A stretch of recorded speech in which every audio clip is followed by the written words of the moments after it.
Very good morning to all of you.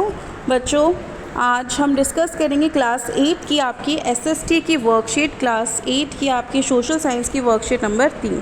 और हमारा topic है आज का coming of European companies to India, कि जो यूरोपियन कंट्रीज़ हैं वो इंडिया में कैसे आई और उसके बारे में पढ़ेंगे। तो चलिए स्टार्ट करते हैं।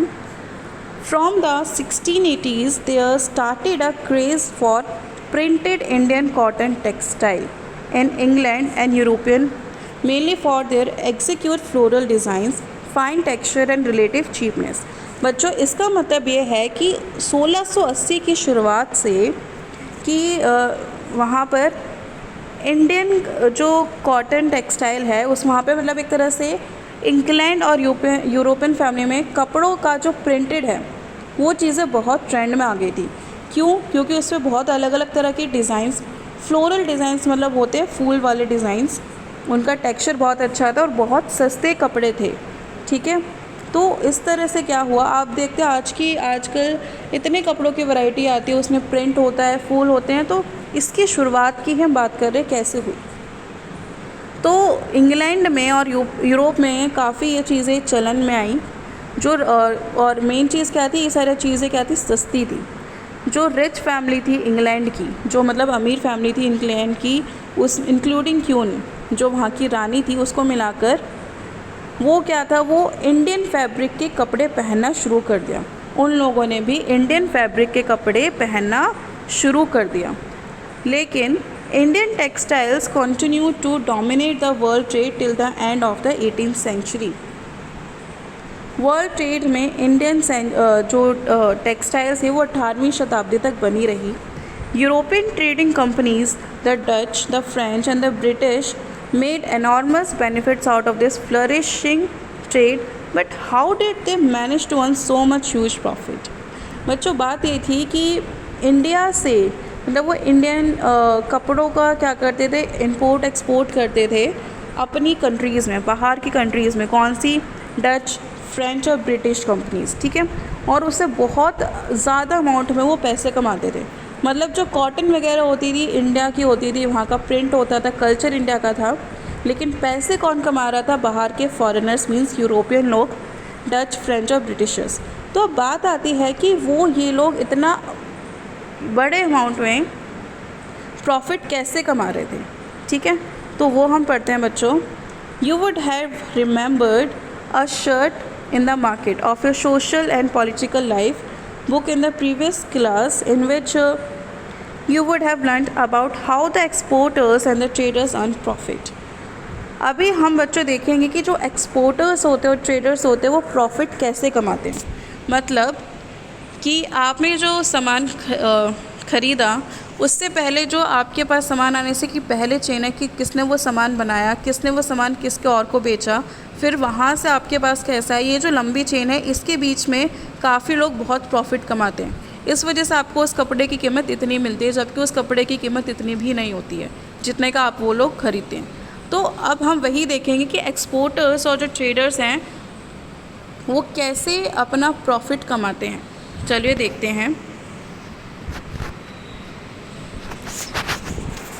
देखिए, a number of shirts are on display at a large cloth shop in US में बहुत सारी जो शर्ट्स हैं वो डिस्प्ले पे लगाई गई। ठीक है, और इनका प्राइस रखा गया $26। मतलब अगर इंडियन करेंसी में करेंगे तो हो गया अप्रॉक्सीमेट 1200 रुपये। आपको ये डायग्राम दिया गया है, ठीक है, जो हमें बताता है शो इन द देखिए, उसको 600 रुपये का प्रॉफिट हुआ। एक तरह से आप देखिए, इसने ये जो शर्ट है बच्चों 200 रुपये में ख़रीदी, 100 रुपये उसको स्टोर करने में और 300 रुपये इसके एडवर्टीज़मेंट में लगा कि आप ये लोग शर्ट ख़रीदो। एक तरह से इसको बची 200, 300 और 600, और उसके बाद भी इसने 600 का प्रॉफिट कमा लिया। ठीक है, तो अब इससे रिलेटेड वो क्वेश्चन पूछना चाहता है कि जो बिज़नेस पर्सन है यूएस स्टेट का, उसने ये शर्ट ख़रीदी गारमेंट एक्सपोर्टर से दिल्ली में, कितने रुपए की उसने शर्ट ख़रीदी। तो बच्चों इसने क्या बताया, फिर से देखिए, ध्यान दीजिए, थोड़ा समझने वाली चीज़ें हैं कि उसने कितने रुपए की शर्ट ख़रीदी। देखिए, परचेज़ लिखा हुआ, परचेज़, तो उसने कितने की ली? 200। तो आपसे वही पूछना चाहता है उसने कितने रुपए की शर्ट ली है? 200 रुपये की। He then spend dash for advertisement, उसने उसका प्रचार करने में, एडवर्टीज़मेंट करने में कितने रुपए खर्च किए, कितने लिखे हैं 300, कितने आएंगे 300। फिर उसके बाद है एंड अनदर डैश पर शर्ट ऑन स्टोरेज, स्टोरेज में कितने खर्च किए बच्चों उसने, स्टोरेज में बच्चों उसने किए 100 रुपये, तो यहाँ पे लिखेंगे हम 100 रुपये। और स्टोरेज डिस्प्ले सबके चार्जेस हो गए 100।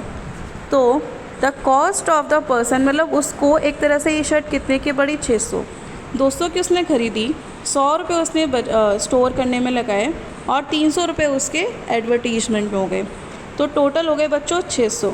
तो उसको ये शर्ट कितने की पड़ी 600 की। अब आगे की कहानी देखिए, 600 की उसको ये शर्ट पड़ी, the cost of this person is 600, लेकिन उसने वो शर्ट बेची कितने में 1200 रुपये में। उसको इस शर्ट की कॉस्ट पड़ी 600 रुपये, लेकिन उसने बेची कितने में बच्चों 1200 रुपये में, तो उसका प्रॉफिट कितने का हुआ 600 रुपये का।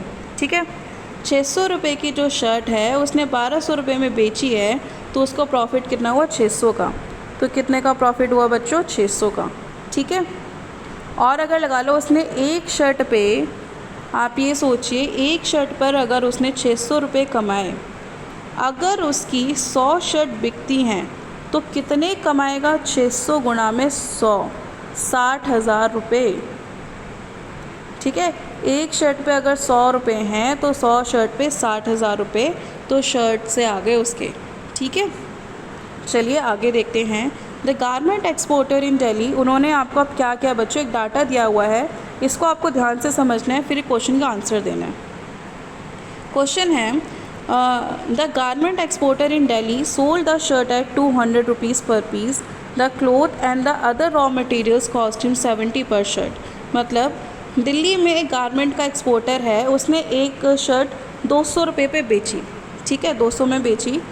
द क्लोथ एंड कपड़ा और बाकी के जो सामग्री होती है उसको 70 रुपये की पड़ी। जो वर्कर की है, मतलब जो मज़दूर है जिन्होंने काम किया शर्ट पर, उनको 15 रुपये पर शर्ट पड़ा, और ऑफिस चलाने में उसको 15 रुपये पर शर्ट पड़ा। देखो उसके कितनी कॉस्टिंग बढ़ी, 70 रुपये का उसने एक तरफ से कपड़ा लिया, 15 रुपये उसने अपने कारीगर को दिए, और 15 रुपये उसने अपने ऑफिस के खर्चे में लगाए। तो बच्चों कितना हुआ 100 रुपये। उसको एक तरह से शर्ट कितनी की पड़ी 100 रुपये की, लेकिन उसने ये शर्ट कितने में बेची 200 रुपये में। इतना क्लियर है, शर्ट उसको पड़ी 100 रुपये की, लेकिन वो कितने में बेची उसने 200 में। 100 की कैसे, 70 रुपये का कपड़ा लिया, 15 उसने मज़दूर को दिया, 15 उसके ऑफिस के एक्सपेंस, तो 100 रुपये की उसको एक शर्ट पड़ी, लेकिन उसने एक शर्ट कितने में बेची 200 में। अब वो कहता है कि कैलकुलेट द प्रॉफिट पर shirt of the garment exporter. तो उसने कितने का प्रॉफिट लिया, 100 रुपये की उसको शर्ट पड़ी, 200 में अपने बेची, तो कितने का प्रॉफिट हुआ 100 रुपये का। ठीक है, 200 में से 100 को घटाओगे कितना हुआ 100 रुपये। अब आगे है एक्सपोर्टर। एक्सपोर्टर कौन होता है बच्चों, those traders who sell good to the other countries. Exporter होता है जो अपना सामान दूसरी कंट्रीज़ को बेच रहे हैं, और इम्पोर्टर होता है those who buy goods from the other countries, जो अपना सामान दूसरी कंट्री से ले रहे हैं। जो अपना सामान दूसरी कंट्री को बेच रहे हैं एक्सपोर्टर, और जो लेता है ख़रीदता है वो इम्पोर्टर। ठीक है, अब क्वेश्चन है identify the exporter importer in cotton textile trade between England and India. बच्चों इंग्लैंड और इंडिया में जब 18वीं सेंचुरी तक ट्रेड हो रहा था, तो उस टाइम पे एक्सपोर्टर और इम्पोर्टर कौन था वो बताना है। तो चलिए देखते हैं।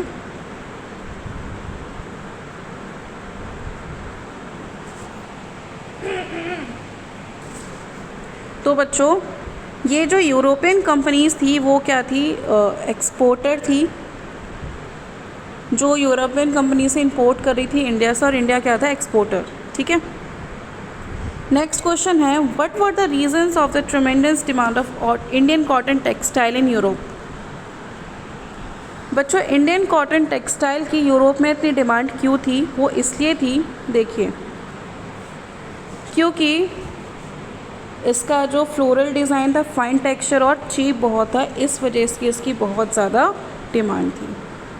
तो बच्चों ये थी हमारी आज की वर्कशीट जो कि बहुत इंटरेस्टिंग थी। थोड़ा मैथ्स भी किया हमने और कुछ हिस्ट्री के बारे में भी जाना। एसएसटी की वर्कशीट थी आपकी ये। Thank you so much for watching this video. और आपको क्लास 8 की जो दूसरी जेनरिक वर्कशीट आई है अगर वो देखना चाहते हैं तो वो भी इस चैनल पे चेक कर सकते हैं। Thank you.